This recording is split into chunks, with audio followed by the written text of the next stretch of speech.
From the Weather Tracker TV Storm Studios, this is your weather today. Here's Chief Meteorologist William Cole. All right, folks, well, here we go on a Thursday as we begin now to wrap up our work week. Of course, we've been enjoying beautiful weather. It's basically been the same forecast on repeat the last several days, but there are some weather changes that do begin to arrive today.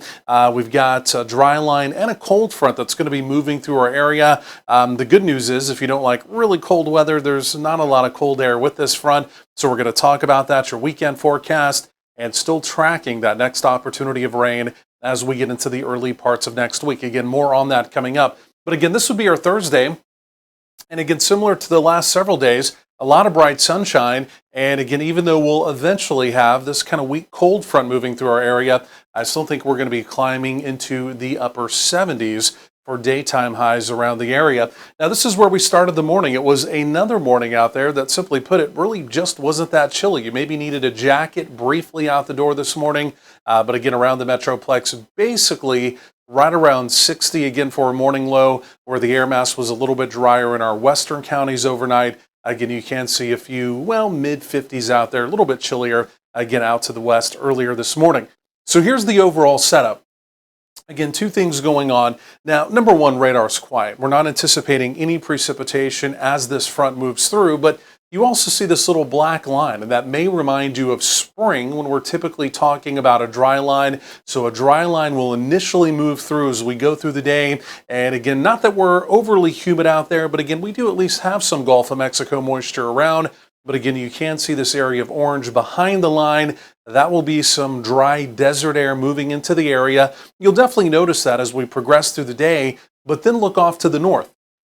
There's a blue line. That's a cold front. Again, like I mentioned, there's not necessarily a lot of colder air behind the front, but again, you'll at least begin to notice a northerly wind heading into the evening. And again, even though it does move through the area, truly, even as we get into tomorrow, Friday, even though we will take temperatures down by a few degrees, we're actually still going to be above normal for this time of year. And then that really sets us up for a good looking weekend. You can see the little storm trough, see the little dip, see it right there. So that's what's moving through. That'll force the front down into the area. But again, like I mentioned, the really cold air stays well off to the north. And then really going forward in time, right, as we go through the weekend, looking out to the west, right now we're in this zonal pattern.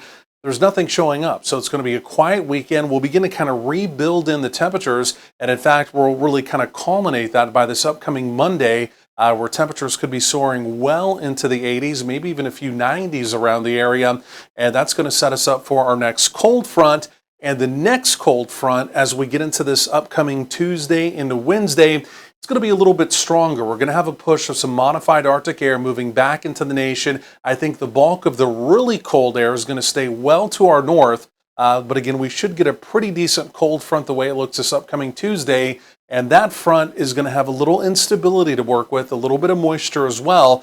And I'm still thinking we're going to have some rain and some thunderstorms around. This would be late on Tuesday.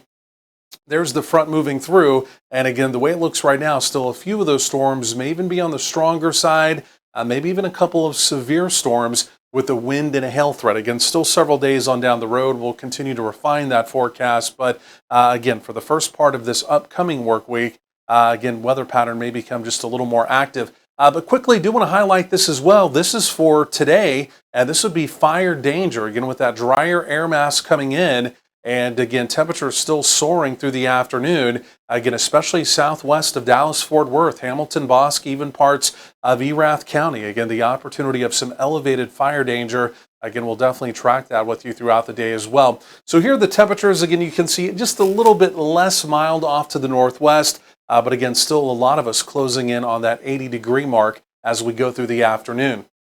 Notice the dew points edging down, again, especially compared to yesterday where we were a little more humid. Like I mentioned, it will be a drier air mass moving in. It's a northerly wind for any kind of evening plans, but again, you can see temperatures are not definitely dropping down very quickly. 70s to still some mid-upper 60s by 9 p.m., so evening plans look good. Again, you can see a mix of temperatures generally through the 40s and 50s overnight, and then for tomorrow, we will take the temperatures down by a few degrees, mainly lower 70s. Again, that sets us up for a good-looking weekend, and then here comes that stronger front, like I mentioned, arriving on Tuesday with the possibility of rain and storms.